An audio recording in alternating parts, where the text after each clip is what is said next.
What's your take, Roger, on these headline snap numbers that users are stabilizing after a few periods of decline? So I think it's great news whenever you get something positive out of a company that's competing head-to-head with Facebook these days. Facebook is so powerful, and they have choked off almost all startup activity anywhere near their space, as has Google.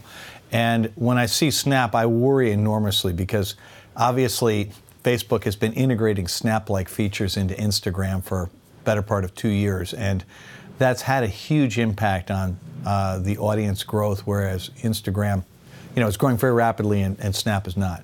So knock wood, I still think Snap's situation is perilous, and I worry very much about their viability long term.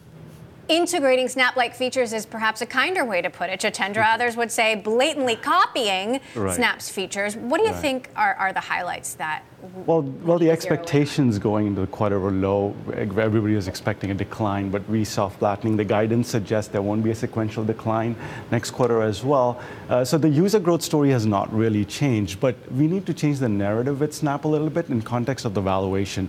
This company went from 31 billion peaking enterprise value after the IPO to almost 5 billion in December. So in context of the valuation, three things are working for them. One is valuations are more reasonable. Second is the engagement among the Gen Z and millennial is still intact. And the ARPU is like 1/10 of that of Facebook, half of that of Twitter. So they can squeeze more money out of that.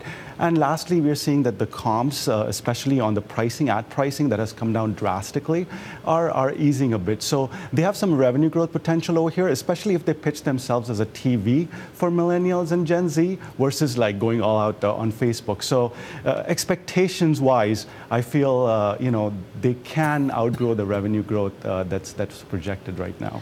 So, Roger, what do you think is Snap's long-term future if Facebook and Instagram continue to integrate Snap-like features as you say? I mean, what does Snap look like in a couple of years? Well, I think that remains to be seen. I think the challenges of the company has obviously been maintaining stability on the inside as well as growing the audience on the outside. And I look at this and I just think it's a really hard time to compete with any of the big three, being specifically Amazon, Google, and Facebook in their core markets. They have these massive moats of data and network effects that make it incredibly hard for companies to sustain anything. And I totally take Jitendra's point about the valuation and the fact that expectations have been really low. Even so, I think the valuation and the expectations may be appropriate if you take a long-term view simply because of the challenges of competing in this space, which is not to say you can't make market, but just money from this price, but just that you want to be trading it, I think, not viewing this as the money you're going to send your children to college on.